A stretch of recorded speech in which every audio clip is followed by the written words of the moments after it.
Can you imagine dedicating your entire existence only to have the very ones you nurtured rip your world apart?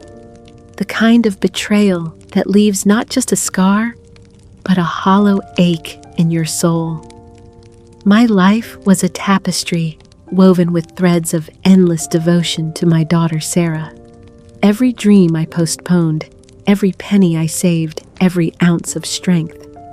It was all for her well-being, her happiness maintaining the garden and home as a living legacy of our love. I worked double shifts at the factory, my hands cracked and aching just to pay for her ballet lessons. I mended clothes by lamplight so she could have new dresses for school dances. That garden she now coveted, every rose bush, every stone pathway was planted with love and the hope she'd someday understand its value. But when Sarah, my only daughter, callously rejected my New Year's Eve invitation, fabricating transparent excuses about being too busy, I felt more than disappointment. I felt the sharp pang of profound loneliness. Then came the sickening realization that hit me like a physical blow. She had exploited my trust and failing eyesight, coercing me to sign away my cherished garden. My heart didn't just break, it shattered into irreparable fragments. Yet in the hollow silence that followed, something flickered, not anger, but a quiet steel resolve. What Sarah didn't know was the old conservation easement quietly filed by my meticulous late husband years ago, protecting the sacred heart of our garden. She thought she'd taken everything, but a part of my beloved heritage refused to lie down. The New Year's Eve clock chimed midnight, and the sound echoed through my empty house like a funeral bell.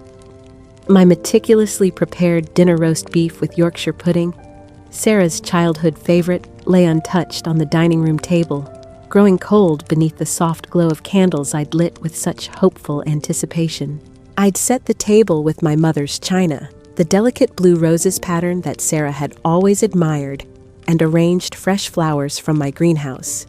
The initial sting of Sarah's absence deepened into a profound loneliness that wrapped around me like a cold shroud, seeping into my bones and settling in my chest like a weight I couldn't shake. Every Christmas ornament still twinkling on the tree, every light strung carefully through my beloved garden, felt like a cruel mockery of the warmth and connection I'd craved so desperately. I'd spent weeks preparing for this evening, polishing, silver planning the perfect menu, even purchasing a bottle of champagne to toast the new year together. The silence was deafening, broken only by the distant sound of fireworks and celebration from neighbors whose families had actually shown up. The contrast between their joyful noise and my hollow quietude was almost unbearable. Walking through rooms that should have been filled with laughter and conversation, I felt like a ghost haunting my own life. The empty chair where Sarah should have been sitting seemed to stare back at me accusingly, a physical reminder of my failure to maintain the one relationship that mattered most to me. Sarah's casual dismissal still rang in my ears like a slap. "I'm just too busy with my family, Mom. You understand, right?" The tone had been dismissive, impatient, as if my invitation was an inconvenience rather than a mother's desperate plea for connection.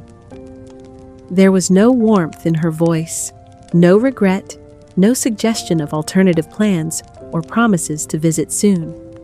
She barely returned my calls anymore, and when she did, our conversations were brief and perfunctory. Her texts had become curt and infrequent single-word responses to my longer messages, filled with news about the garden memories of past holidays or simple expressions of love. K, or busy, became her standard replies to my heartfelt attempts at connection. When my dear friend Margaret tried to visit during the holidays, hoping to provide some companionship during what she sensed was a difficult time, Sarah would somehow always call at just the right moment. "Oh, Mom's not feeling up to visitors today," she'd tell Margaret with practiced concern. The stress of the holidays, you know. Maybe another time would be better." She maintained this veneer of caring while systematically cutting me off from concerned voices and potential support systems. Margaret would later tell me how convinced she'd been by Sarah's explanations, how guilty she'd felt for potentially bothering me during my supposed fragile state. Sarah had become expert at controlling the narrative around my life, painting herself as the devoted daughter managing her aging mother's social calendar for her own good. To outsiders, it probably looked like thoughtful protection. In reality, it was emotional imprisonment slowly tightening an invisible grip that left me increasingly isolated from anyone who might question what was happening. Despite the growing chill in our relationship and the way Sarah seemed to dodge my attempts at meaningful connection, I clung desperately to hope that she was simply overwhelmed by the demands of her new marriage and in-laws. Perhaps she was just growing up and naturally establishing boundaries as she built her own family unit. These things happened, didn't they? Children pulling away as they created their own traditions. I rationalized her distance with the fierce determination of a mother whose heart refuses to accept the unthinkable. She was probably just stressed about fitting in with her husband's family, trying to prove herself as a good wife and daughter-in-law. Maybe her new in-laws were demanding, or perhaps she felt caught between competing family obligations. I tried reaching out in small, non-threatening ways, sending carefully chosen gifts that showed I was thinking of her without being overwhelming. A beautiful scarf in her favorite color, homemade cookies from recipes she'd loved as a child, a small cutting from my prized rosebush that I'd propagated just for her new home. I left voicemails filled with warm reminiscences of past family joys. Remember the Christmas when she was 8, and insisted on making breakfast in bed for everyone. Remember our tradition of planting bulbs together each fall, talking about what flowers we'd see come spring. These messages were my desperate attempts to bridge the growing chasm, to remind her of the love we'd shared. A mother's heart, I discovered, has an almost infinite capacity for self-deception when faced with the possibility that her child might not love her anymore. I made excuses for behavior I never would have tolerated from anyone else, simply because accepting the alternative was too devastating to contemplate. During one of Sarah's rare visits, the mask of distant politeness slipped enough to reveal something much more troubling underneath. She breezed through my house like a real estate appraiser, rather than a daughter making condescending remarks about the old-fashioned decor and what she called the mess in my beloved garden.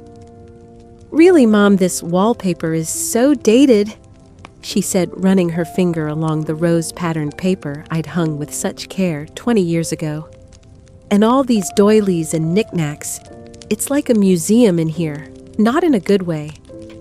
What made it infinitely worse was that she'd brought her new in-laws with her Tom's parents, the Millers, who spoke loudly about property values and development potential, while pointedly ignoring my attempts to share the sentimental stories behind my garden's carefully planned sections.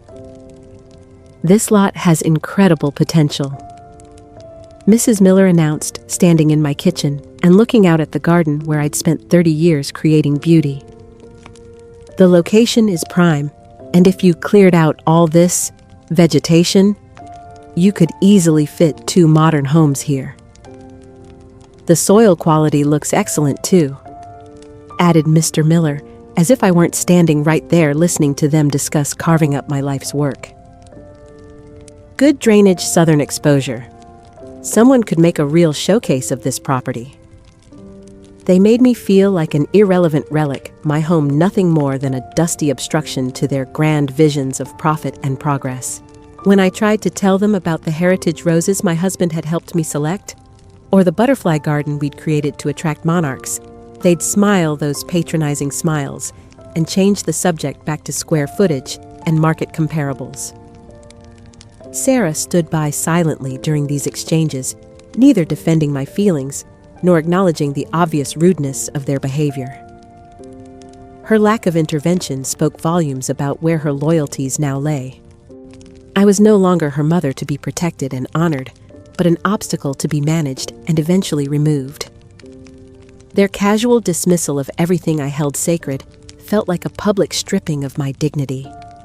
They flaunted their plans for land they seemed to believe they already owned, while ensuring I felt small, outdated, and completely forgotten in the equation of my own life. Sarah began taking control of my affairs with the subtle precision of someone who'd been planning this campaign for months. She insisted on managing my bills, claiming with false concern that my eyesight wasn't what it used to be, and I might miss something important if left to handle my own finances. "I worry about you, Mom," she'd say with practiced sympathy. "What if you accidentally paid a bill twice or forgot to pay one at all? It could really mess up your credit score. Let me take care of this for you." She took over my grocery shopping ostensibly to help, but actually to exert more control over my daily life. She'd often forget items I specifically requested: my arthritis medication, the particular tea I preferred, ingredients for recipes I'd planned to make. Instead, she'd bring things I didn't like or couldn't use, forcing me to either go without or accept whatever she decided I needed. "I thought you might like to try something new," she'd say when I mentioned the missing items. "You're in such a rut with your shopping habits. Besides, I couldn't remember exactly what brand you wanted." My modest pension, which had always been sufficient for my simple needs, seemed to dwindle mysteriously under her management. Bills that had always been reasonable suddenly seemed impossibly high, and I found myself increasingly dependent on her explanations for charges I didn't understand. "Utilities have gone up so much," she'd explain when I questioned the electric bill. "And you know how old this house is? It's not energy efficient. Maybe it's time to think about downsizing to something more manageable." The slow creep of powerlessness was suffocating. I felt my autonomy slipping away like sand through my fingers, each small surrender making the next one easier to justify. I was becoming a stranger in my own life, increasingly reliant on someone who seemed to view my independence as an inconvenience to be systematically eliminated. Every day brought new evidence that I was losing control over the basic aspects of my existence, yet I remained trapped by the bonds of maternal love and the terrible fear that resisting might mean losing Sarah entirely. I was drowning in my own home, slowly being erased by the very person who should have been my greatest source of comfort and support. The subtle control that had been tightening around me like a noose suddenly escalated into something far more sinister and deliberate. Sarah's manipulation was no longer hidden behind a veneer of caring concern. It had evolved into outright cruelty designed to systematically strip away every vestige of my independence and dignity. She started forgetting my doctor's appointments with alarming frequency, leaving me stranded without the regular checkups I needed for my heart condition and diabetes management. When I'd call to remind her about an upcoming appointment, she'd act surprised and claim she'd written it down wrong, or that something urgent came up at work. "Oh, Mom, I'm so sorry," she'd say with practiced regret. "I know how important these appointments are, but you know how crazy things have been. We'll reschedule for next month, okay?" But next month would bring the same convenient forgetfulness, the same apologetic excuses, until I'd gone nearly 6 months without proper medical care. My prescriptions began running out because she controlled my transportation to the pharmacy, and when I'd ask her to pick up my medications, there was always some reason why she couldn't manage it. Even more devastating was overhearing her on the phone with my cousin Ruth making disparaging remarks about my mental acuity that chilled me to the bone. "I'm really worried about Mom," she'd say in that tone of false concern. "She's been so confused lately, mixing up dates, repeating herself. I think it might be time to consider her future care options. The cruel irony was that any confusion I displayed was often the direct result of her deliberate sabotage, missed medical appointments, medication shortages, and the constant stress of trying to navigate a life where nothing seemed to function properly anymore. The final insult came when I discovered she had quietly changed the locks on my garden shed, where I kept all my cherished gardening tools and supplies. These weren't just implements, they were extensions of my soul-weathered companions that had helped me create 30 years of beauty in that space my husband and I had lovingly designed together. "I had to secure the shed, Mom," she explained when I confronted her about finding myself locked out of my own sanctuary. "There have been break-ins in the neighborhood, and I was worried about theft. Those old tools aren't worth much, but you'd be heartbroken if someone took them." Her actions were no longer just distant or neglectful. They were overtly cruel, calculated moves designed to diminish me and ensure her complete dominance over every aspect of my existence. I was being systematically erased from my own life, reduced to a dependent burden whose opinions and desires carried no weight whatsoever. The shattering realization of what was truly happening struck me like a lightning bolt on an ordinary Tuesday afternoon. I was sitting in my kitchen struggling to understand a utility bill that seemed impossibly high when my kind neighbor, Mrs. Henderson, knocked on my door with devastating news delivered in the most innocent way possible. "Evelyn, dear," she said with excitement that quickly turned to confusion when she saw my expression. "I saw Sarah's in-laws surveying your garden plot yesterday. They were so animated talking about breaking ground and future plans. It's wonderful that you're finally going to get some help with all that yard work. Though I have to say, I'll miss your beautiful roses." Her words hit me like a physical blow, each syllable landing with the force of a hammer against my chest. The missing papers that Sarah had insisted I sign for insurance purposes. Her newfound interest in helping with my property management. My failing eyesight that made reading fine print increasingly difficult. The way she'd guided my arthritic hand while explaining documents I couldn't quite see clearly. It all clicked into a horrifying picture with crystalline clarity. This wasn't negligence or even ordinary family dysfunction. This was cold, calculated theft being executed with surgical precision.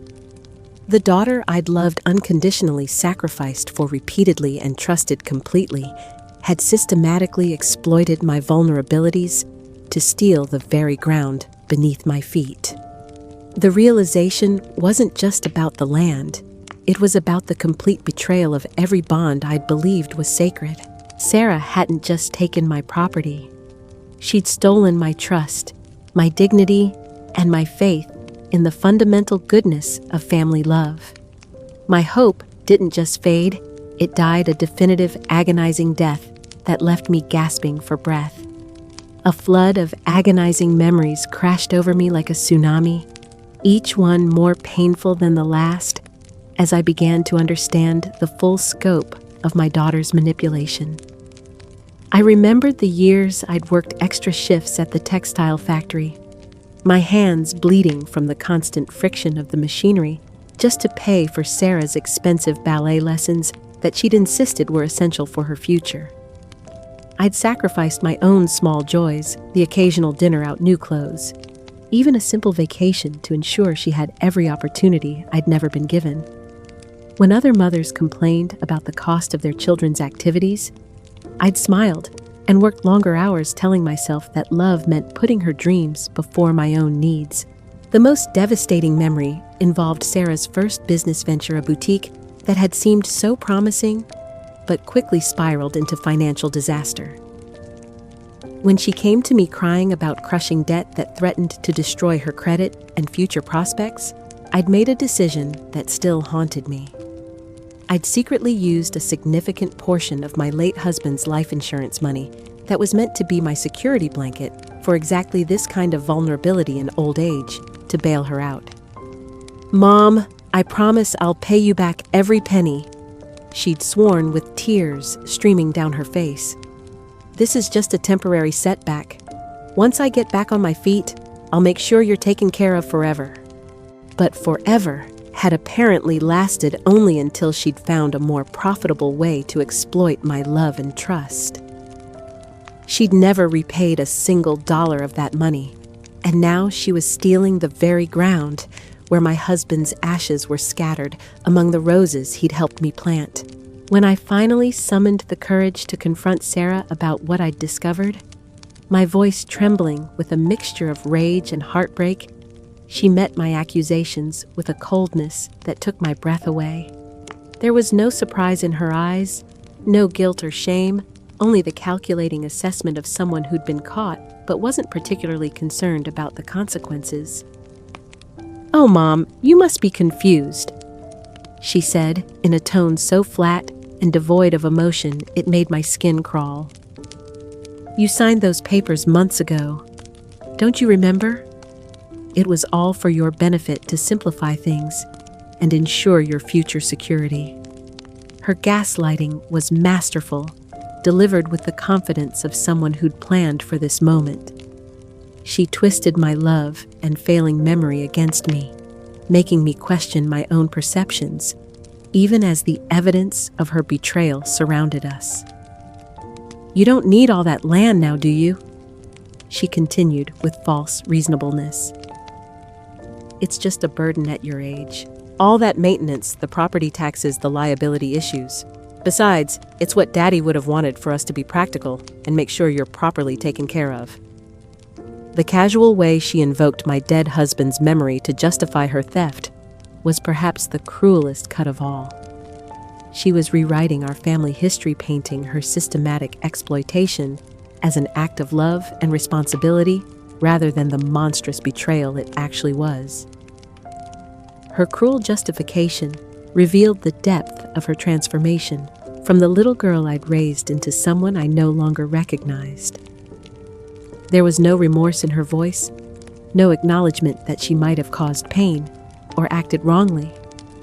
In her mind, she'd simply taken what was rightfully hers, and my feelings about the matter were irrelevant obstacles to be overcome with lies and manipulation.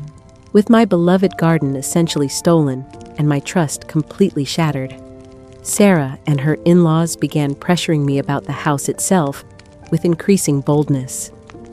They no longer felt the need to be subtle about their intentions. They wanted everything I owned, and they were prepared to use whatever tactics necessary to get it.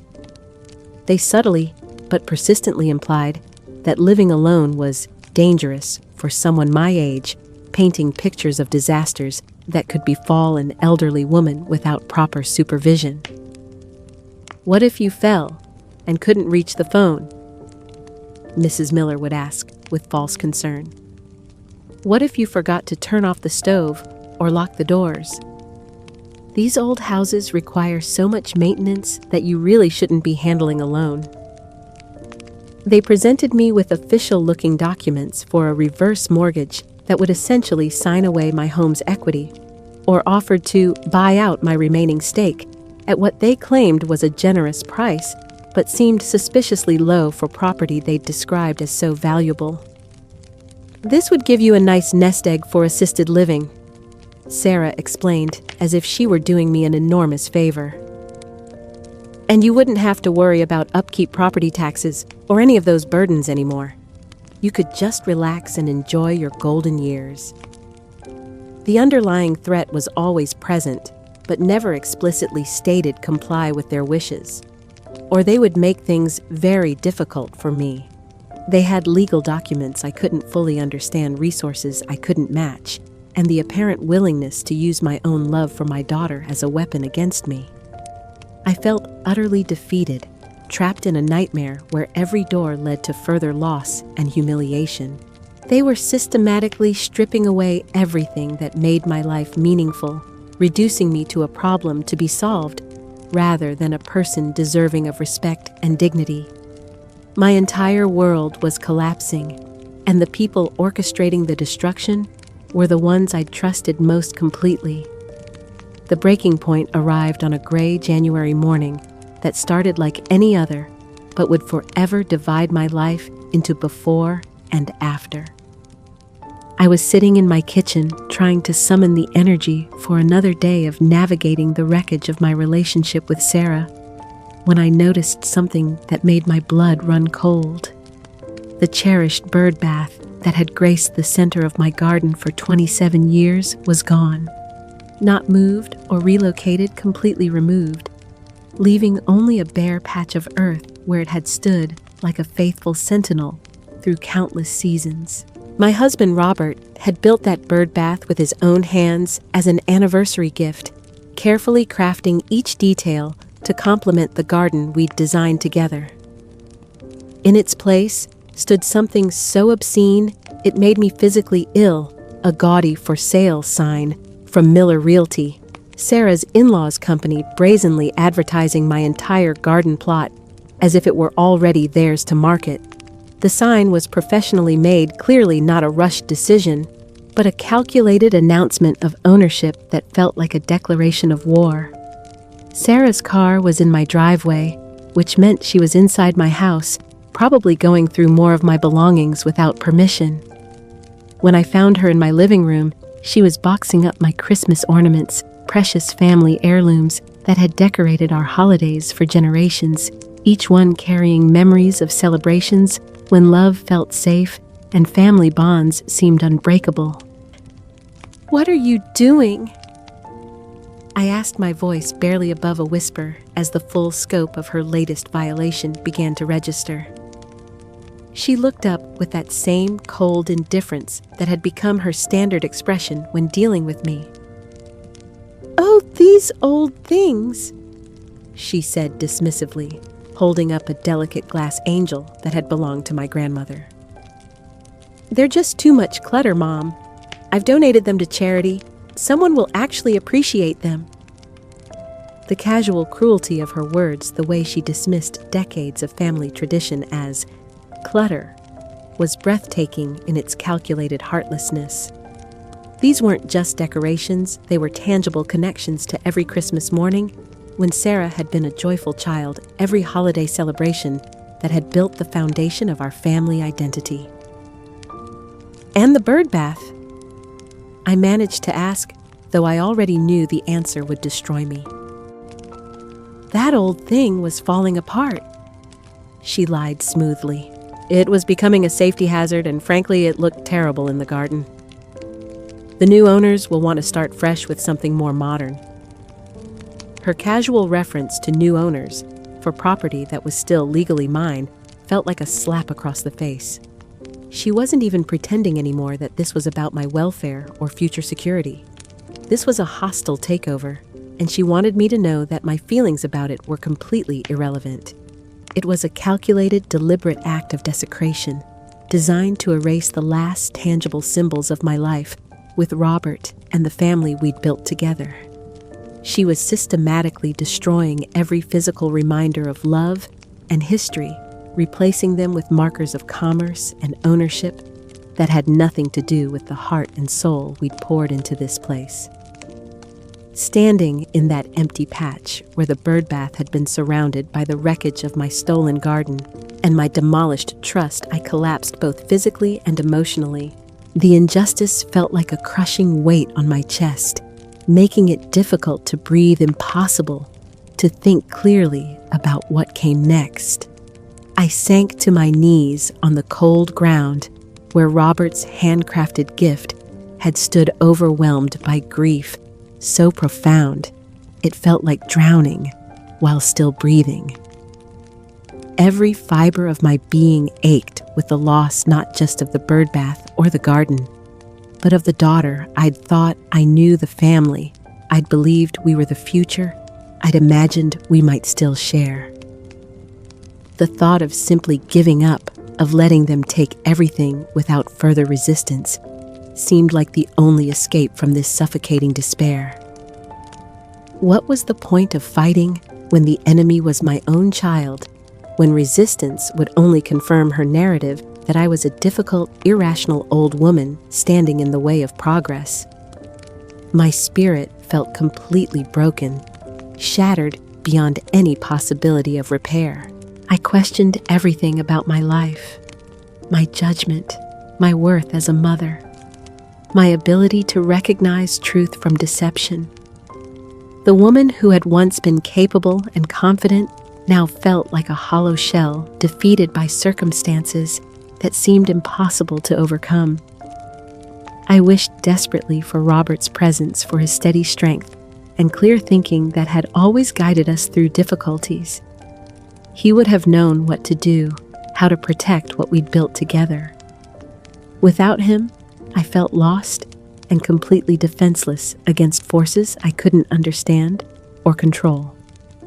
Just as despair threatened to consume me entirely, an unexpected lifeline arrived in the most ordinary way possible.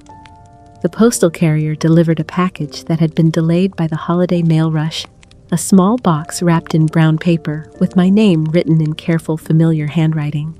The return address belonged to Edmund Clark Roberts' old colleague from the county surveyor's office, an avid local historian who had worked alongside my husband for over 30 years. Inside the package was a small wooden box containing some of Robert's old surveying notes and maps, along with a letter that brought tears to my eyes. Dear Evelyn, Edmund had written, I've been going through some old files, and I thought you might like to have these reminders of Robert's meticulous work. He was always so proud of the precision he brought to every project, especially anything involving your property.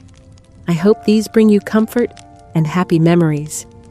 As I carefully sifted through the yellowed papers and hand-drawn maps that showed our property in Robert's precise draftsmanship, something unexpected slipped out from between the pages, a folded document I'd never seen before.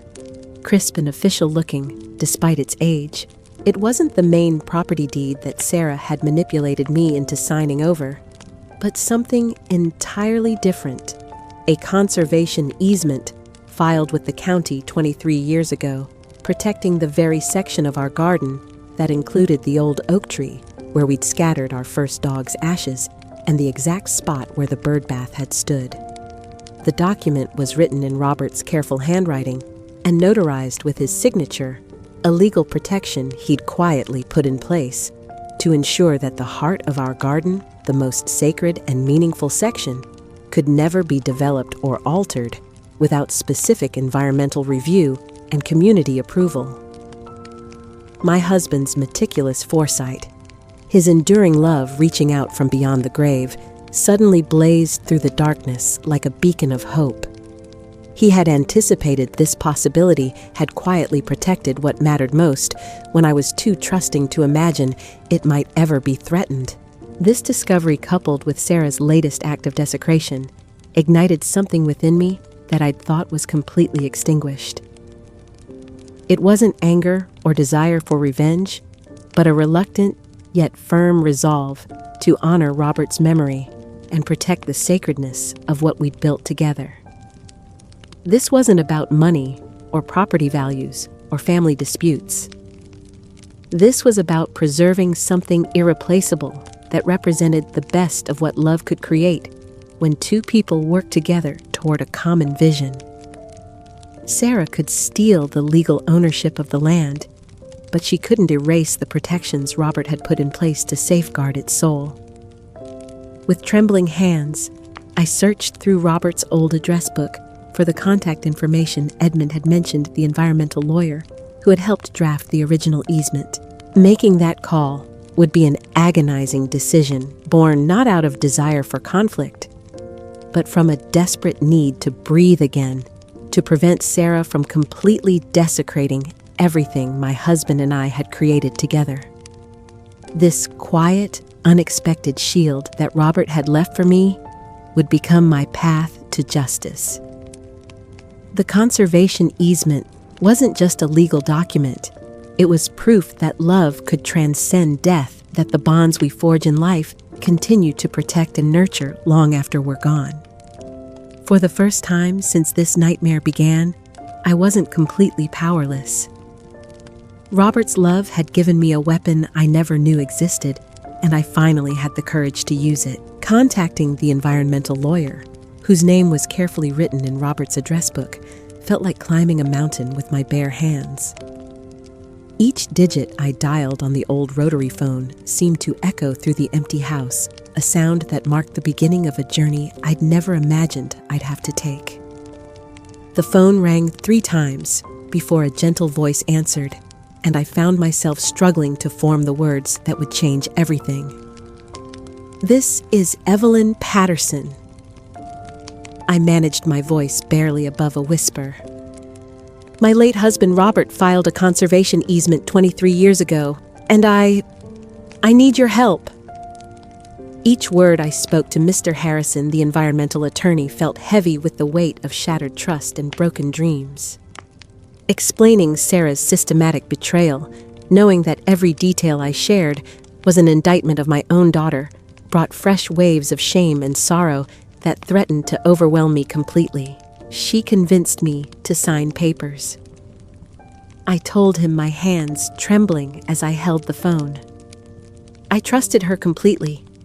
I couldn't see the fine print clearly, and she said it was just for insurance purposes to protect my interests. I had no idea she was stealing my garden, the place where my husband's ashes are scattered.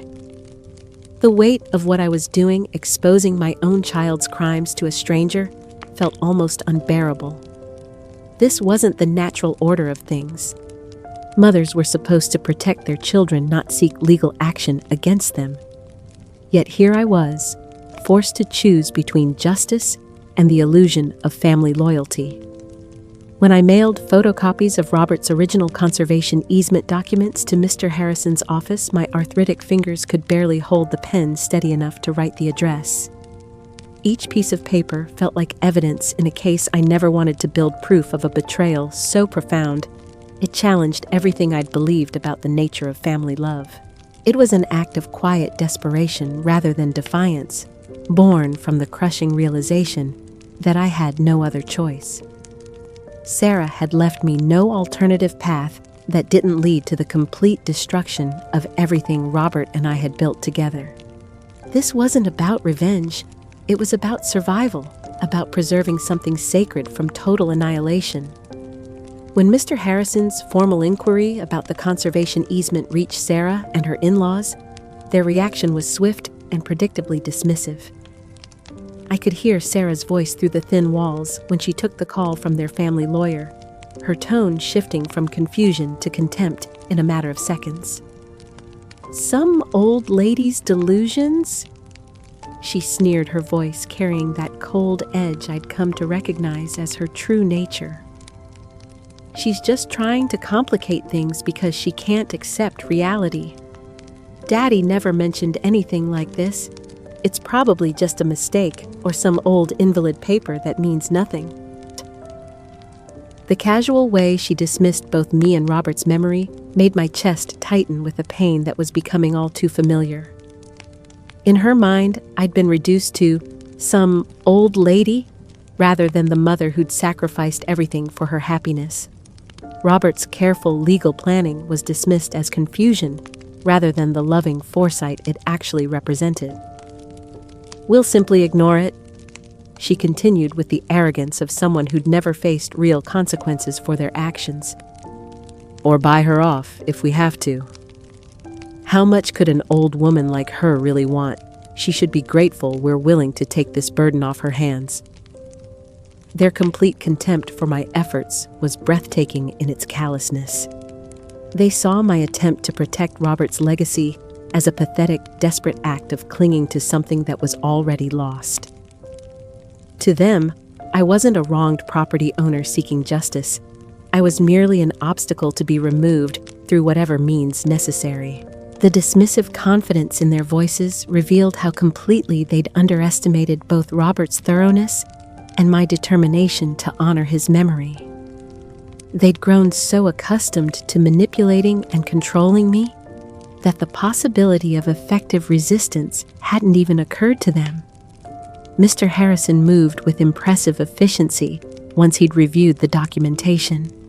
Within 2 weeks, he'd confirmed the conservation easement's complete validity and legal enforceability immediately blocking any development plans for the section of garden that included the old oak tree and the spot where Robert's birdbath had stood. It was a tangible victory, small but significant, creating a legal barrier to their greedy plans that they couldn't simply ignore or manipulate away. The protected area encompassed nearly a third of the garden, including the most meaningful and historically significant portions that Robert had specifically chosen to preserve. Yet the win brought no sense of triumph or celebration. Instead of joy, I felt only a deeper, more profound sadness that seemed to settle in my bones like winter cold. The legal confirmation felt like an official decree marking the permanent death of our family relationship, formal papers that served as a stark testament to the irrevocable loss of my daughter's love. Standing in my kitchen, holding Mr. Harrison's letter, confirming the easement's validity, I realized this victory was actually a devastating confirmation of how far we'd fallen. A mother shouldn't need legal protection from her own child. A daughter shouldn't view her mother's home as territory to be conquered rather than heritage to be cherished. This was a hollow triumph, heavy with the sorrow of what it represented. I'd successfully protected part of Robert's legacy, but I'd lost Sarah completely in the process. The price of justice, I was learning, was sometimes higher than the cost of submission, even when justice was absolutely necessary. The legal victory felt like attending a funeral. The funeral of the family I'd thought we were, the relationships I'd believed were built on genuine love rather than calculated exploitation. The papers in my hand were both a shield and a tombstone, protecting what remained while marking what had died. Sarah and her in-laws' retaliation was swift, vicious, and more public than I'd ever imagined they'd dare to be. If they couldn't intimidate me through legal channels, they'd try to destroy me through social isolation and character assassination that would make my earlier loneliness seem mild by comparison. They began spreading malicious rumors throughout our small community with the systematic thoroughness of a military campaign. At the grocery store, former acquaintances would avoid eye contact or offer those pitying smiles reserved for people whose mental capacity was suspected to be declining. The whispers followed me down every aisle. I heard she's become terribly difficult. I overheard Mrs. Miller telling the pharmacist, "Poor Sarah is doing everything she can to help, but you know how some elderly people get paranoid, accusatory, unable to accept help gracefully." They painted me as mentally unstable, greedy and spiteful, an ungrateful mother trying to sabotage her devoted daughter's future out of pure malice. The narrative they spread was carefully crafted to exploit every stereotype about difficult elderly women, while positioning Sarah as the long-suffering victim of my unreasonable demands. They called my few remaining friends, twisting the story with surgical precision to make me appear as the villain in my own victimization. "Evelyn has become so confused lately," Sarah would tell people with practiced concern. "She's making up stories about property theft and legal conspiracies. We're really worried about her mental state." The most devastating blow came when they hinted at potential legal action against me for interfering with what they claimed was a legitimate property transaction. The threat was vague but menacing, designed to frighten me into backing down while providing them with plausible deniability if challenged. They'd systematically poisoned the well of community support I'd counted on, ensuring that my reputation was dragged through the mud just as thoroughly as my emotional well-being had been destroyed. In their version of events, I wasn't a victim of financial elder abuse. I was the abuser using false claims and manipulation to hurt the daughter, who was only trying to help me. The campaign was brutally effective, leaving me more isolated than ever, while they maintained their image as responsible family members dealing with a difficult situation. They turned my community into a weapon against me, making my own neighbors complicit in my emotional destruction. guided by a newfound internal resolve that surprised me with its quiet strength and bolstered by the subtle support of Mr. Harrison, who'd assured me the conservation easement gave me every right to visit the protected section. I made my way to the edge of my garden on a crisp February morning. The air was sharp and clean, carrying the promise of spring that seemed almost mocking given the winter that had settled over my heart. The old oak tree stood like a silent sentinel, its massive trunk scarred by decades of weather, but still strong, still reaching toward the sky with branches that had once been a playground for Sarah when she was small. Those same branches had supported the tire swing Robert built when she was 6, had sheltered us during countless summer picnics, had dropped acorns that we'd planted together in other parts of the garden. Standing beneath its protective canopy, I could almost feel Robert's presence, could almost hear the echo of Sarah's childhood laughter when she'd climbed these sturdy branches, despite my worried protests. The tree felt like comforting arms embracing me, reminding me of happier times when love was simple and family bonds seemed as permanent as the oak's deep roots. This was the heart of everything we'd built together, the sacred center of a garden that had been our joint masterpiece. Every plant, every pathway, every carefully chosen stone had been placed with intention and love. This tree had witnessed our dreams, our plans, our quiet evening conversations about the future we were creating together. But the comfort of these memories was immediately shattered by the painful evidence of desecration that surrounded me. Bright orange surveyor flags had been driven into the ground like tiny spears marking territory that wasn't theirs to claim, violating the meticulously manicured flower beds where Robert's favorite roses had once bloomed in glorious profusion. The sight of those garish flags stabbed into the earth where I'd spent countless hours on my hands and knees, nurturing seedlings and tending to plants that had been as precious to me as children felt like a physical assault. Each flag represented their casual disregard for beauty history and the decades of love that had transformed this space into something extraordinary. A crude, temporary fence erected by Miller Construction.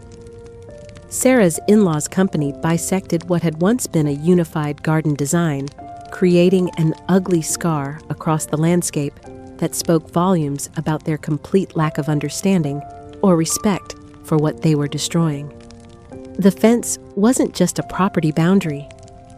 It was a symbol of their callous disregard for the beauty and harmony that had taken 30 years to achieve. What made the scene even more heartbreaking was the litter scattered near the fence. Empty fast food wrappers, cigarette butts, and coffee cups that the construction workers had carelessly discarded in what they saw as just another job site rather than a sacred space. Their utter disrespect for this cherished, hallowed ground felt like a deliberate insult, highlighting their inability to see anything beyond dollar signs and square footage. The contrast between the natural beauty of the protected oak and the commercial ugliness that now surrounded it was stark and painful. They'd turned my garden into a construction zone, replacing living beauty with the machinery of profit and development. As I stood there trying to absorb the full scope of the violation, a voice behind me made my blood run cold. "Still clinging to this little patch, are we, Evelyn?" The tone was unmistakably mocking, dripping with the kind of condescension that made my skin crawl. I turned to see Tom's father, Mr. Miller, approaching with that predatory confidence that had always made me uncomfortable. He was a slick, imposing man in his 60s who wore expensive suits and carried himself like someone accustomed to getting his way through intimidation and manipulation. I'd seen him operate at family gatherings, the way he subtly controlled conversations and maneuvered people into agreeing with his agenda. He was clearly the architect of this entire scheme, the puppet master pulling Sarah's strings with promises of wealth and security that had proven more compelling than her love for her mother. His presence in my garden felt like a violation, a stark reminder of the forces arrayed against me and the coldness that had infected my daughter's heart. The smirk playing on his lips as he surveyed the damage they'd inflicted told me everything I needed to know about his character and intentions. This wasn't just business to him, it was personal a game he was enjoying because he held all the apparent advantages. Such a shame this little conservation thing makes it all useless to us now. He sneered, his voice dripping with condescension that made my hands clench into fists. All this trouble for nothing. Sarah told us you were difficult, but this is just pathetic. You should be grateful we're taking this burden off your hands. Sus. The casual cruelty of his words, the way he dismissed the conservation easement as a minor inconvenience rather than a legitimate legal protection, revealed the depth of his arrogance and entitlement. In his mind, I was nothing more than a stubborn old woman standing in the way of progress, an obstacle to be removed, rather than a person deserving of basic respect. It's what you wanted, isn't it? He continued with false reasonableness. For Sarah to be comfortable, to have security, this land isn't doing anyone any good, just sitting here growing weeds and attracting pests. We could turn it into something really valuable, something that would benefit the whole family. He reveled in my pain, taunting me about the worthless portion of the land, while hinting at future, more aggressive tactics to resolve what he clearly saw as a temporary setback. His entire demeanor made it clear that he viewed me as a minor impediment to be crushed, rather than a property owner with legitimate rights. The threat in his voice was unmistakable, though carefully veiled in language that could be interpreted as concern for my welfare. He was letting me know that this legal victory was only a temporary reprieve, that they had other ways of getting what they wanted if I continued to resist their plans. Despite the intimidation radiating from his presence, something inside me had changed fundamentally since discovering Robert's conservation easement. I met his gaze directly, my eyes dry and steady, drawing strength from the oak tree's protective presence and my husband's enduring love. This land, I said, my voice quiet but unwavering as I pointed to the majestic oak that towered above us both, was given to the earth, not to you. It will remain protected. That is my husband's legacy, and it's beyond your reach. I then bent down and gently picked up a fallen acorn from beneath the oak tree, holding it carefully in my palm, like the precious thing it was. The small seed contained within it all the potential for new life, new growth, new beginnings that couldn't be bought or sold or manipulated by people like him. It was a small, defiant act of reclaiming my connection to the land and my husband's enduring foresight, a quiet declaration that some things in this world were more valuable than money and couldn't be stolen by people who understood only greed and possession. The acorn in my palm felt warm and alive, a tangible reminder that Robert's love and protection continued to nurture and sustain me, even in the darkest moments. I wouldn't be broken by their cruelty or intimidated by their threats. The oak would stand, the easement would hold, and something beautiful would endure long after their ugly ambitions had been forgotten. The legal battle intensified over the following months, like a storm gathering strength, dragging me into a protracted series of court hearings, mediations, and depositions that seemed designed to exhaust what remained of my spirit and resources. Each session was an agonizing ordeal that forced me to sit across from Sarah and her in-laws in sterile conference rooms and courtrooms, listening to their lawyers' attempts to invalidate the conservation easement that stood between them and complete victory. The emotional toll was devastating, requiring me to relive the betrayal over and over again while maintaining composure in front of strangers who reduced our family tragedy to legal precedents and property law. Every hearing felt like a public dissection of my shattered family, with attorneys picking apart the intimate details of our relationships with the clinical detachment of surgeons. The physical strain was equally exhausting for someone my age. The long hours sitting in uncomfortable chairs, the stress of legal proceedings, and the constant anxiety about the outcome left me drained and weak. My blood pressure medication had to be adjusted twice, and I lost weight I couldn't afford to lose my clothes, hanging loose on a frame that seemed to be shrinking along with my hopes. Sarah sat at the opposing counsel's table throughout these proceedings, her face a mask of cold indifference that bore no resemblance to the loving daughter I'd raised.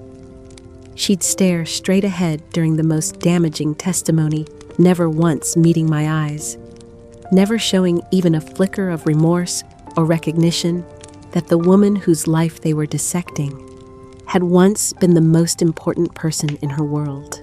Through their formidable legal team paid for with money, I suspect it came from the property they'd already stolen from me. Sarah's in-laws launched a vicious campaign designed to discredit not just my legal claims, but my very sanity and competence. Their strategy was as clever as it was cruel. If they couldn't challenge the conservation easement's validity, they'd attack my credibility as the person bringing it forward. They presented fabricated affidavits from supposed community members who claimed to have witnessed signs of my mental decline over recent months. Mrs. Henderson from down the street, who I'd thought was a friend, had apparently told their investigators that I'd seemed confused about dates and repetitive in conversations during our recent interactions. The betrayal of having neighbors I'd known for years weaponized against me was almost as painful as Sarah's original deception. These people had been willing to participate in destroying my reputation for reasons I couldn't understand, perhaps intimidation, perhaps payment, or perhaps just the human tendency to side with whoever seems to be winning. Their tactics were ruthless and comprehensive, designed to paint me as senile and irrational, while positioning themselves as responsible family members trying to manage a difficult situation. They even attempted to argue that Robert in his final years might have been confused or manipulated by environmental activists when he established the conservation easement. The casual way they dismissed my husband's mental capacity and professional competence was breathtaking in its audacity. Robert had been a respected county surveyor for over 30 years, known for his meticulous attention to detail and unwavering integrity. Yet here they were suggesting that one of the county's most trusted professionals had been either senile or gullible when he'd made the most important legal decision of his later life. Then came the day that would change everything, the day Mr. Harrison had been preparing for, with the thoroughness of a general planning a decisive battle. I watched from the gallery as he approached the judge's bench, carrying a file folder that contained the complete vindication of everything I'd claimed about Robert's foresight and their deception. "Your Honor," Mr. Harrison said with quiet authority that commanded the attention of everyone in the courtroom, "I present the original conservation easement documentation, complete with Mr. Robert Patterson's comprehensive surveyor's notes, detailed property diagrams, and dated photographs of him personally installing boundary markers." The evidence was overwhelming in its completeness and authenticity. Robert hadn't just filed a simple conservation easement, he'd created a comprehensive legal and historical record that demonstrated his careful consideration of every aspect of the protection he was establishing. The photographs showed him at various ages over several years methodically documenting the protected area and ensuring the easement would be unassailable. Most crucial of all was the sworn statement from Margaret Walsh, the long-retired town clerk who'd processed the original filing. At 83 years old, she remembered Robert's visit vividly because of his unusual request for absolute discretion in the filing process. "Mr. Patterson specifically asked me to file the easement quietly," her statement read, "because he said he was protecting the land from potential family disputes after his death.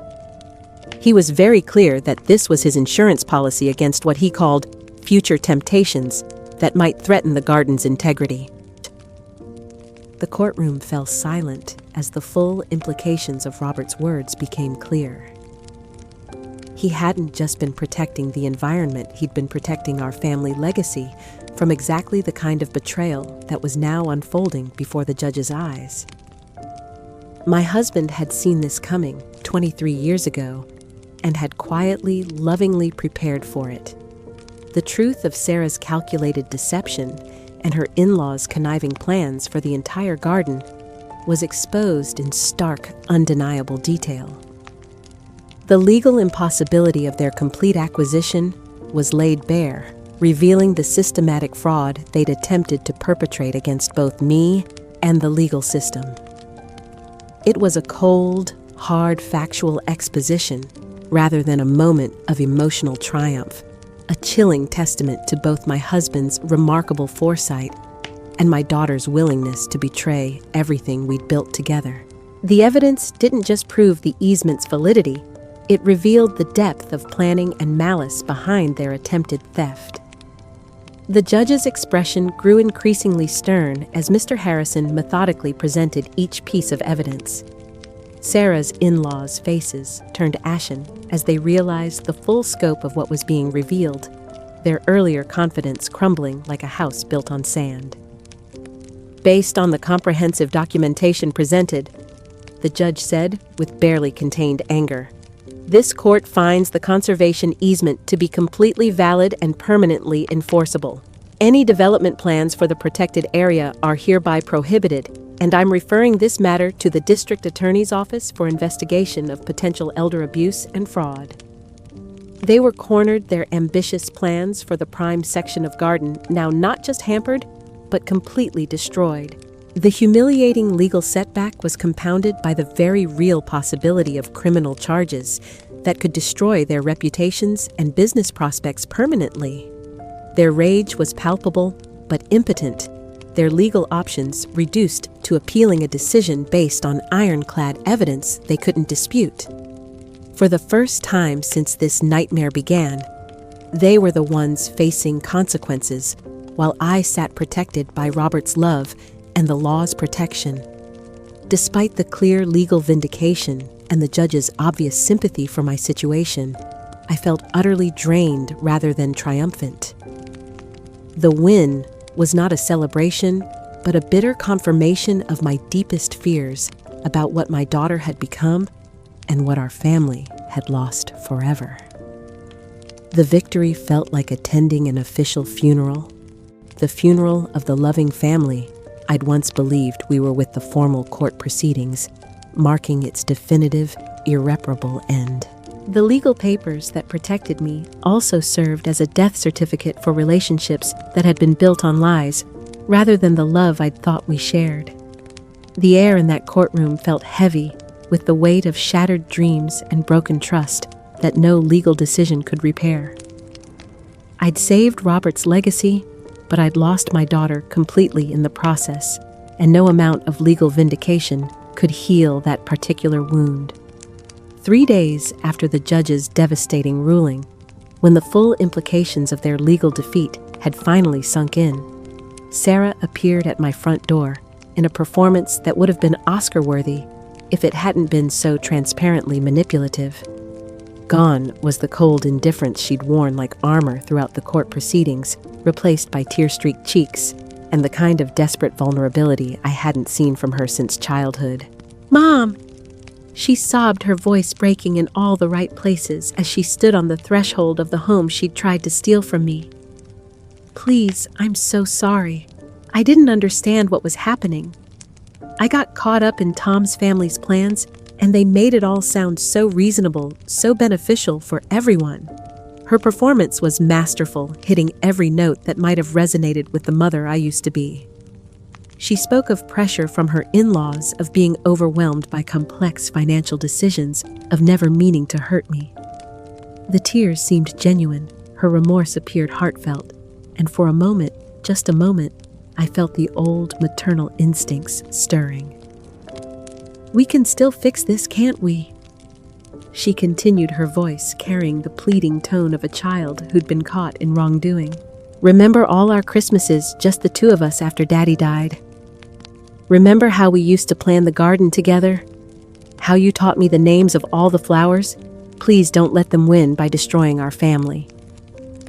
She was exploiting every vulnerable memory with surgical precision, trying to resurrect the ghosts of happier times when love felt safe and uncomplicated. Her desperation was palpable as she realized that legal defeat might mean not just the loss of my property, but the complete severing of our relationship. "I'm your daughter," she whispered, as if invoking that biological bond could somehow erase the systematic betrayal and calculated cruelty she'd inflicted. "I'm all the family you have left. Don't throw that away over a piece of land that's going to outlive us both anyway." It was a last-ditch manipulative effort to halt the complete legal and emotional fallout from their failed scheme, an attempt to salvage something from the wreckage of her own making. But as I looked at her standing there with crocodile tears streaming down her face, I realized something profound had changed within me forever. I looked at her for a long moment, my eyes dry, despite the ache in my heart for the innocent child she'd once been, the little girl who'd brought me dandelions and told me they were more beautiful than roses, who'd fallen asleep in my lap during bedtime stories, who'd once loved me with the pure, uncomplicated devotion that only children can offer. "Sarah," I said, my voice quiet but steady, with a strength I hadn't known I possessed. "The daughter I raised, the one who shared those memories you're talking about, died the moment you decided to steal from your own mother. You replaced her with a stranger I don't recognize." The words came out with a finality that surprised even me, spoken not in anger, but with the profound, sorrowful detachment that comes when someone has grieved a loss so completely that acceptance becomes inevitable. "What you did to me, to Daddy's memory, to our home, and everything we built together, it's irreparable." I continued, each word carefully chosen, and waited with the full force of my newfound clarity. "There's nothing left to save because you destroyed it systematically, deliberately, over months of calculated betrayal." I acknowledged her manipulative attempt for what it was, a performance designed to exploit whatever maternal feelings might remain, but I definitively closed the door on any possibility of reconciliation. This wasn't about anger or revenge. It was about self-preservation and the clear, crushing understanding that some bonds once broken cannot be repaired. "The conservation easement will stand," I told her with quiet finality. "Robert's legacy will be protected, and you will never again have the opportunity to steal from me or manipulate my love for your own gain." After she left, probably to report her failure to the in-laws who'd orchestrated this entire scheme, I sat in the profound silence of my living room, holding an old photograph I'd taken out specifically for this moment. It showed Sarah at age 7, beaming with gap-toothed joy as she posed beside the first rosebush we'd planted together in the garden. Her small hands were dirty from digging in the soil, her face flushed with excitement and pride at helping Mommy create something beautiful. The innocence captured in that image was so pure, so untainted by the greed and manipulation that would later consume her, that looking at it felt like staring into an alternate universe where love had been enough. A profound sadness washed over me like a tide as I allowed myself to picture the life we might have had if she'd chosen differently. I could see us sharing Christmas Eves well into our old age, could imagine her bringing grandchildren to play beneath the oak tree, where she'd once swung on Robert's tire swing, could envision growing old together with our bond strengthened, rather than shattered by time and circumstance. I grieved not just for the stolen garden or the betrayed trust, but for the daughter she could have been if she'd valued love more than money, family, more than status, integrity, more than opportunity. The relationship we'd once shared, built on genuine affection and mutual respect, had been real once, and its death deserved to be mourned properly. It was a private, poignant moment of intense grief for the loss of a cherished family dream, a future that would now never exist. The photograph showed who we used to be, but no amount of yearning could resurrect what had been deliberately destroyed by choices that couldn't be undone. With the legal victory secured and the emotional confrontation finally concluded, I performed a series of practical actions that felt like funeral rites for the relationship we'd once shared. Each step was deliberate, symbolic, and absolutely necessary for my continued emotional survival. I contacted my bank and legally instructed them to redirect my pension payments to a new account that Sarah could not access or even monitor. For too long, she'd used my financial vulnerability as a weapon against me. Now, I would ensure she could never again leverage my resources for her own gain. I changed my phone number and address information, removing myself from any shared accounts or legal documents that gave her access to information about my daily life. The woman who'd tried to steal my home would no longer know where I lived or how to contact me directly. Finally, in what felt like the most symbolic gesture of all, I carefully wrapped a small framed photograph of Sarah's 8th birthday party, the last truly happy family celebration we'd shared, and delivered it to her lawyer's office with a note that simply read, "This belongs to the daughter she used to be." It felt like burying a part of my life that could never be recovered, saying goodbye to a family that no longer existed except in increasingly painful memories. I was cutting the last thread of what had once seemed like an unbreakable bond, acknowledging that some relationships cannot survive certain betrayals, no matter how much love was invested in building them. The weight of this final severance was enormous, but it also brought an unexpected sense of relief. For the first time in months, I was truly free from the constant anxiety of wondering what she might do next, what new cruelty she might devise, what fresh betrayal she might inflict. The worst had happened, the truth had been revealed, and I had survived it all. As I walked away from the lawyer's office that afternoon, I realized I was no longer afraid. The battle was over. Robert's legacy was protected, and I could finally begin the slow work of rebuilding a life based on truth rather than the fiction of family love that had been used so effectively against me. The legal proceedings, though not covered by mainstream media, became the consuming topic of conversation in our tight-knit community, where secrets rarely stayed hidden for long. Neighbors who had been puzzled by the sudden appearance of the "for sale" sign in my garden, followed by the mysterious legal battles and surveyor flags, began piecing together the shocking truth about the conservation easement and Sarah's systematic deception. What started as curious whispers over backyard fences grew into open conversations at the grocery store, the church social hall, and the weekly community center gatherings. The full scope of what had transpired, a daughter stealing from her own mother, in-laws, manipulating an elderly woman's trust, the attempted theft of a beloved family garden, spread through our small town like ripples in a pond.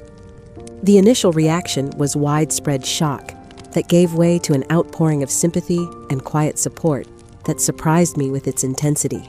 People I'd known for decades came forward with their own observations about Sarah's behavior during the months of manipulation, pieces of a puzzle they hadn't understood until the full picture emerged. "I always wondered why you stopped coming to the garden club meetings," Mrs. Chen told me during one of her visits. "When Sarah told us you weren't feeling well enough for social activities, something felt off. You'd never missed a meeting in 12 years, not even when you had that terrible flu." The truth about Sarah's callous actions and her in-laws' predatory greed became undeniably known throughout the community, shining a stark light on characters that had previously hidden behind facades of respectability and family devotion. The conservative easement that Robert had quietly filed decades ago became a symbol of foresight and love that resonated deeply with people who understood the value of protecting what mattered most. Sarah and her in-laws faced swift and devastating public humiliation that transformed them from respected community members into cautionary tales about greed and family betrayal. The social ostracism was complete and merciless, reflecting the particular disgust that small communities reserve for those who prey upon the elderly and vulnerable. Their attempts to sell the now legally compromised property were met with a wall of quiet disapproval that made business impossible. Real estate agents refused to work with them after learning the full story. Potential buyers who heard about the family drama and legal complications walked away rather than involve themselves in what was clearly a toxic situation. I heard stories from various sources about neighbors pointedly avoiding them at public gatherings, about conversations that stopped abruptly when they approached, about people literally turning their backs when they entered church. The Miller family's construction business began losing contracts as word spread about their role in exploiting an elderly widow, their reputation for integrity permanently destroyed by their association with elder abuse. The for sale sign that had once symbolized their triumph became a mocking reminder of their public shame, standing crookedly in the garden, like a scarlet letter announcing their failed scheme to anyone who passed by. Months went by without a single serious offer, the property effectively unmarketable due to the legal complications and community disapproval. Sarah herself became a pariah among the social circles she'd worked so hard to join through her marriage. The women's groups and charity organizations where she'd sought acceptance suddenly found reasons to exclude her from events and committees. Her attempts to maintain friendships were rebuffed by people who could no longer ignore what she'd done to her own mother. Their grand plans for development and profit were exposed as petty greed disguised as family concern, and their reputations were irrevocably stained by the revelation of their true characters. The respect they'd cultivated over years was destroyed in a matter of weeks, replaced by suspicion and disgust that would follow them for years to come. What they'd thought would be a simple case of an elderly woman being outmaneuvered by younger, smarter relatives had instead become a public demonstration of the dangers of underestimating both legal protections and community solidarity. They'd overplayed their hand catastrophically, and the consequences would haunt them far longer than any financial gains could have benefited them. Amidst the community's outraged murmurs and supportive gestures, I maintained the same quiet dignity that had carried me through the darkest moments of this ordeal. I didn't engage in gossip about Sarah, and her in-laws didn't seek out opportunities for public vindication or dramatic confrontations. The truth spoke for itself without requiring embellishment or inflammatory commentary from me. Instead, I simply continued the work that had always brought me peace, tending to my smaller, now protected section of the garden that remained under my care. Every hour spent nurturing the plants and maintaining the pathways became a symbol of my enduring spirit and refusal to be broken by circumstances beyond my control. The garden work was both practical and therapeutic, allowing me to channel my energy into creating beauty rather than dwelling on the ugliness that had been revealed. Each rose I pruned, each weed I removed, each new planting I established was an act of faith in the future and a testament to the resilience that Robert had helped me discover within myself. What surprised me most was the outpouring of support from people I hadn't spoken with in years. Old friends who emerged from the shadows to offer heartfelt apologies for not recognizing Sarah's manipulation, sooner neighbors who confessed they'd suspected something was wrong but hadn't known how to help. Margaret from my former book club brought homemade soup and stayed for hours sharing her own stories about difficult adult children and the challenges of aging gracefully in a world that often dismissed elderly voices. "I should have trusted my instincts," she said with genuine remorse. "Every time I asked about you, Sarah's explanations felt rehearsed, but I didn't want to interfere in family matters." Other longtime community members reached out with practical offers of help assistance with grocery shopping rides to medical appointments, invitations to social events I'd been isolated from during the months of Sarah's control.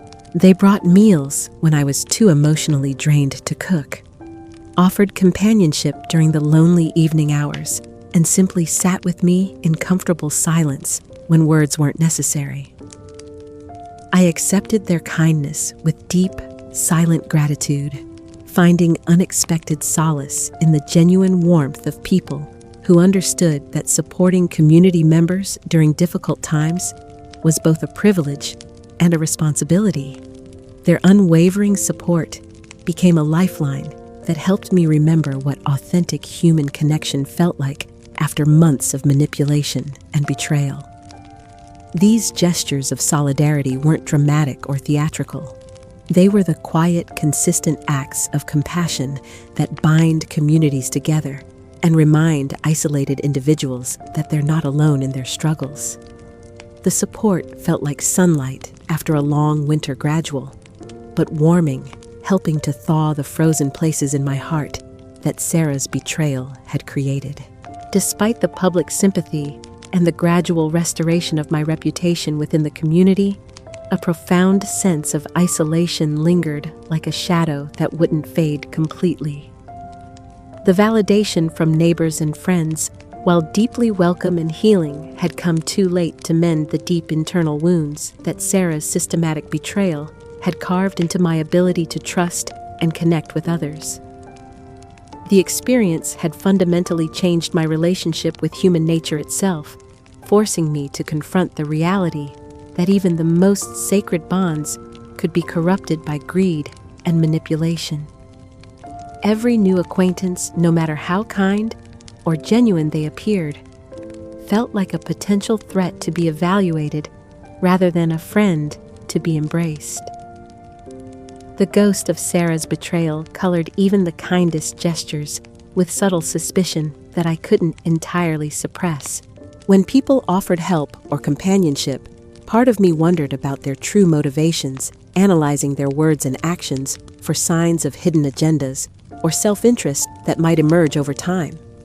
My reputation was restored, and my standing in the community was secure. But my heart carried scars that might never fully heal. The innocence that had once allowed me to love unconditionally and trust completely, especially the pure, instinctive faith that mothers have in their children, was lost forever, replaced by a hard-won wisdom that had cost more than I'd ever imagined possible. I could accept kindness and form new relationships, but there would always be a part of me that remained guarded. A quiet voice whispering warnings about the potential for betrayal that could emerge even from the closest connections. Sarah had taught me that love could be weaponized by those who understood its power, and that lesson could never be completely unlearned. With the legal matters finally settled and the immediate threats to my security neutralized, I began the slow, deliberate process of building a new life within the transformed landscape of my existence. The house remained the same, but everything else had been redefined by the smaller protected garden that now represented both my victory and my limitation. The conservation easement had saved the heart of what Robert and I had created together, but it couldn't restore the expansive vision we'd once shared for the entire property. I learned to find solace in what remained nurturing my preserved patch of land with renewed devotion that bordered on reverence, discovering beauty in its resilience and the way it had survived the assault on its integrity. Every morning, I would walk the boundaries of my protected space, checking on the plants that had weathered the storm of legal battles and emotional devastation. The oak tree stood as magnificent as ever, its roots deep enough to have remained unshaken by the chaos that had swirled around its base. The roses Robert had helped me plant continued to bloom their beauty unmarred by the ugliness that had threatened to destroy everything we'd built. I joined the Willowbrook Garden Club, a group of mostly elderly enthusiasts who met weekly to share growing tips, exchange cuttings, and plan community beautification projects.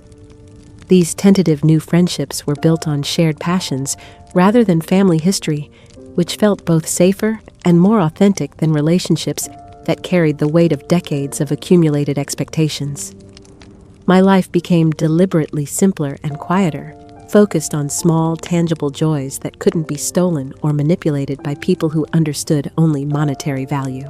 I learned to appreciate the satisfaction of a perfectly pruned rosebush, the meditative rhythm of weeding, the quiet pride of nurturing something beautiful in a world that had shown me how quickly beauty could be threatened.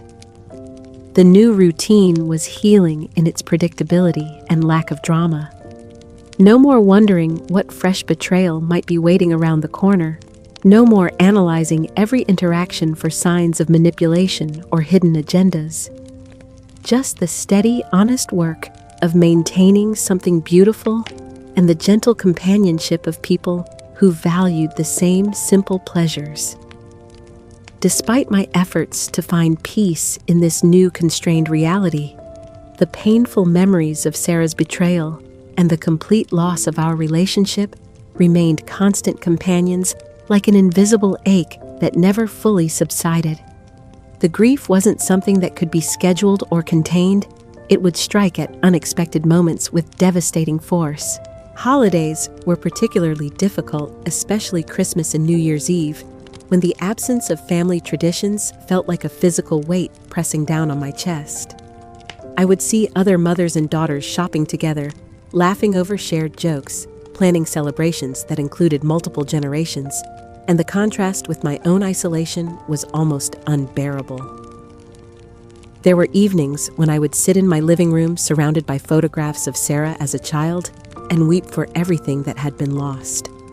Not tears of anger or self-pity, but a deep cleansing sorrow for the profound brokenness that had consumed what had once been the most important relationship in my life.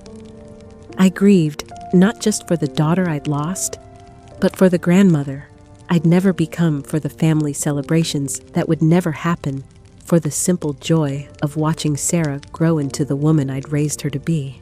The future I'd imagined filled with grandchildren playing under the oak tree holiday dinners, where love was the main ingredient. Quiet conversations about life and wisdom passed between generations had been murdered by greed and replaced with nothing but emptiness. This wasn't about forgetting what had happened or moving past the betrayal as if it had never occurred. Instead, it was about learning to live with the constant dull throb of a heart that had been irrevocably fractured, acknowledging that some wounds never heal, but must simply be integrated into the fabric of daily existence. The pain had become part of my landscape, as permanent as the oak tree, but less beautiful. A reminder that love alone wasn't always enough to protect relationships from the corrosive effects of human weakness and moral failure. Yet somehow, amidst the lingering sorrow that colored my days like watercolor bleeding into paper, small moments of authentic joy began to emerge like wildflowers growing through cracks in concrete. These pleasures were modest and hard-won, made precious precisely because they existed alongside the pain rather than in spite of it. The genuine laughter shared with Dorothy from the garden club when she told stories about her misadventures with composting became a treasure I hoarded carefully.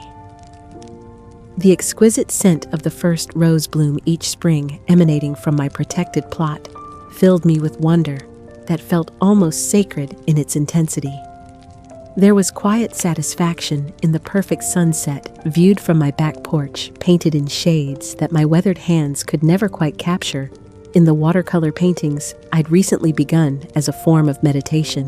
The simple act of creating something beautiful, even imperfectly, reminded me that I was still capable of contributing to the world, rather than merely surviving within it. These joys were fragile, tentative things that had to be nurtured carefully, like seedlings in hostile soil. They didn't erase the pain or make the betrayal worthwhile, but they proved that even after profound loss, beauty could still be found and appreciated by hearts that remained open to possibility. They represented the gradual healing that comes not from forgetting trauma, but from learning to hold space for multiple emotions, simultaneously sorrow and joy loss, and hope betrayal, and love existing together in the complex ecosystem of human experience. Through the inevitable small-town communication network, I occasionally heard distant whispers about Sarah's continued struggles and the consequences that had followed her choices, like shadows she couldn't escape. I didn't seek out this information, but it was impossible to avoid completely in a community where everyone's business eventually became public knowledge. The compromised garden property had proven impossible to sell, leaving Sarah's in-laws with a significant financial burden they couldn't easily resolve. The legal complications surrounding the conservation easement, combined with the community's knowledge of how the property had been obtained, made it essentially unmarketable to anyone who understood the situation. Sarah herself seemed increasingly isolated from the social circles she'd worked so hard to penetrate through her marriage. Her attempts to gain standing in the community had been thoroughly thwarted by the public revelation of her actions, leaving her as much of an outcast as her in-laws had become. I heard that she'd taken a job at a retail store in the next town, apparently needing income now that the family's development schemes had collapsed. The woman who'd thought she was too sophisticated for her mother's simple life had been reduced to working for hourly wages while surrounded by the wreckage of her own making. It wasn't a triumphant moment for me to learn of her difficulties. There was no satisfaction in her suffering, only the weary observation that actions have consequences and character shapes destiny. Her maliciousness had ultimately led to her own quiet, unhappy downfall, her greed having backfired in ways she'd never anticipated. The quiet justice that had unfolded without any direct intervention from me served as a reminder that the universe has its own way of balancing scales, that people who choose betrayal and manipulation often find themselves victims of the very traits that made them dangerous to others. Her fate was both tragic and inevitable, the natural result of choices that prioritized short-term gain over long-term relationships, money over love, opportunity over integrity. She'd traded her mother's affection for property she couldn't sell, and respect she couldn't regain, a bargain that would haunt her for the rest of her life. On the first New Year's Eve after the betrayal, exactly 1 year since Sarah had callously rejected my invitation and set in motion the chain of events that would destroy our family, I found myself drawn to the small wooden bench Robert had built beneath the oak tree in my protected garden. The evening was crisp and clear, with stars scattered across the winter sky like diamonds on black velvet, their cold beauty both distant and eternal. I wrapped myself in Robert's old wool coat, the one that still carried the faint scent of his aftershave, despite the years since his death, and settled onto the bench where we'd shared countless quiet conversations about our dreams for the garden and our hopes for Sarah's future. The irony wasn't lost on me that I was spending another New Year's Eve alone. But this solitude felt different, chosen rather than imposed, peaceful rather than devastating. The air carried the sharp clarity that comes with winter nights, and in the distance I could hear the faint sounds of celebration from neighbors whose families had gathered to welcome another year together. Instead of the bitter loneliness that had consumed me 12 months ago, I felt a strange sense of completion, as if I'd traveled through darkness and emerged not unscathed, but whole. Sitting there beneath the tree that had witnessed decades of family joy and recent family destruction, a wave of bittersweet memories enveloped me like a gentle tide. I remembered the joyful New Year's Eves of the past, when Robert's laughter had filled our home, when Sarah's innocent excitement about staying up past midnight had made every celebration magical, when the future had seemed bright with possibility rather than shadowed by betrayal. These memories didn't bring the sharp pain they once had, but rather a poignant acknowledgement of what had been beautiful and what had been lost. It was a reminder of how profoundly my life had changed, yet also of what had endured despite the assault on everything I'd held dear. The echo of past joy felt both distant and immediate, a testament to the way love leaves permanent imprints on our hearts, even when the people who inspired that love reveal themselves to be unworthy of it.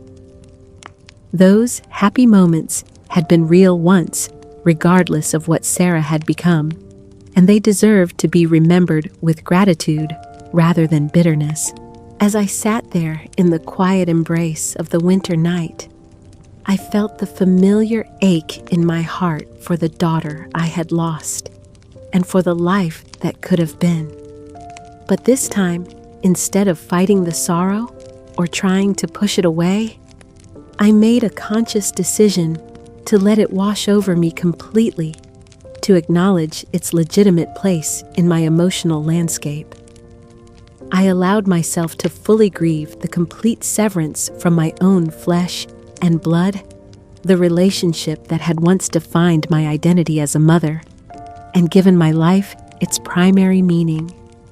The pain was deep and real, but it no longer threatened to overwhelm me entirely because I'd learned to carry it alongside other emotions rather than being consumed by it exclusively. These wounds had become part of who I was, interwoven into the fabric of my being, like threads in a tapestry that couldn't be removed without destroying the whole design. The sorrow would never completely disappear, but it had transformed from an enemy to be defeated into a teacher, to be honored, a reminder of both the heights of love and the depths of human failure. This was a profound moment of self-compassion and acceptance of life's imperfections and my own limitations as both a mother and a human being. I recognized that healing doesn't mean forgetting or returning to innocence, but rather learning to carry the weight of experience with grace and wisdom. The understanding that some wounds never heal was liberating rather than devastating, because it freed me from the impossible expectation of complete recovery and allowed me to focus on integration rather than elimination of pain. This quiet acceptance brought a new, deeper level of peace that I hadn't known was possible. I realized that true freedom wasn't the absence of pain or the restoration of what had been lost, but rather the ability to carry sorrow with dignity while remaining open to whatever beauty might still be discovered in the world. I could acknowledge the scars without letting them define my entire existence or prevent me from experiencing other emotions. The human heart I discovered was remarkably spacious, large enough to hold deep sadness alongside gentle joy, devastating loss alongside tentative hope, permanent wounds alongside ongoing healing. It was a profound understanding that life in all its complexity and contradiction could still be meaningful and fully lived, even while carrying the weight of irreparable loss. The capacity for happiness hadn't been destroyed by betrayal. It had simply been refined and deepened by the experience of surviving something that had once seemed unsurvivable. As the distant sounds of midnight celebrations began to drift across the winter air, I rose from Robert's bench with something that could only be described as quiet strength. My legs felt steady beneath me. My breathing was calm and even, and my heart, while still marked by its scars, felt oddly complete. I looked toward the future, not with naive optimism or expectations of dramatic transformation, but with realistic acceptance of what lay ahead. I envisioned my remaining years not as a fairy tale restoration of everything I'd lost, but as a tapestry woven with both light and shadow, joy and sorrow, connection and solitude. I had built a new, authentic life where multiple emotions could coexist without canceling each other out. where the past informed the present without controlling it, where love remained possible, even within a guarded heart. My resilience wasn't about erasing history or pretending trauma had never occurred. It was about integrating every experience into a whole that was stronger for having been tested by fire. As I walked back toward the house, the winter wind rustling through the oak's bare branches above me, I carried myself differently than I had when I'd first sat down. I stood tall, with visible scars, but with a heart full of hard-won wisdom and an unwavering spirit that had been tempered by betrayal and emerged intact. The New Year's Eve deception had been defeated not through victory or revenge, but through acceptance and the quiet courage to continue living fully in spite of loss. And somehow, in that winter garden, with Robert's love still protecting what mattered most, that was enough. My new life, though inherently different from the bustling family celebrations I once envisioned, has become something I never expected to discover genuinely fulfilling in its quiet authenticity. It's not the multi-generational New Year's Eve gatherings I dreamed of, filled with grandchildren's laughter and Sarah's affectionate presence, but rather a life carefully carved from adversity and loss, shaped by hard-won wisdom about the difference between love and manipulation. I've found a deep self-sufficiency that surprises me daily, an inner strength that had lain dormant during all those years when I defined myself primarily through my relationship with Sarah. My days are filled with simple pleasures that feel profound in their honesty.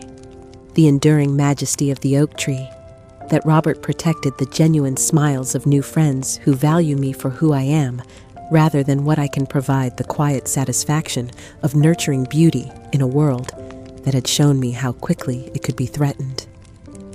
There's the appreciation for imperfection that colors every aspect of my daily existence now. The slightly uneven stone pathway in my garden that I've decided not to repair because it adds character. The watercolor paintings that don't capture exactly what I see, but somehow express what I feel. The friendships that develop slowly and carefully, built on mutual respect for boundaries, and the understanding that trust is precious and must be protected. I am undeniably stronger, wiser, and fundamentally changed by everything I've endured. The scars of Sarah's betrayal and the profound loss of maternal innocence are visible in the way I approach new relationships with careful optimism rather than blind faith, in the way I value my independence fiercely, in the way I appreciate small kindnesses, because I understand how rare genuine compassion can be. These scars have shaped me in ways both beautiful and heartbreaking, teaching me about the resilience of the human spirit, while revealing the depths of human capacity for cruelty.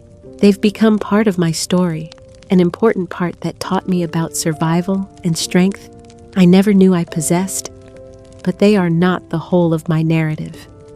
My heart, though marked by permanent wounds and carefully guarded against future betrayal, beats with a quiet resilience that amazes me. I've learned that recovery doesn't require the erasure of pain, but rather the integration of it into a life that remains open to beauty and connection despite the risks they entail. The experience has taught me that even the deepest love can be fractured by the darkest aspects of human nature, that family bonds we believe to be unbreakable can be severed by greed and manipulation, that the trust between mother and child can be weaponized by those who understand its power. Yet I've also discovered that true peace isn't found in forgetting these harsh realities or pretending they never occurred. Real peace comes from accepting what is, rather than mourning what was, from finding the quiet strength to carry sorrows with grace, while discovering new meaning in whatever remains. It's about learning that love can endure even when relationships die, that loyalty can persist even when it's not reciprocated, that the capacity for joy survives even the most devastating betrayals. Sometimes that quiet strength, that enduring echo of love that transcends betrayal and loss, is enough to build a meaningful existence upon. And perhaps in the end, that's all any of us can really hope for. Enough resilience to carry us forward, enough wisdom to guide our choices, and enough peace to find contentment in the imperfect beauty of what remains after the storms have passed.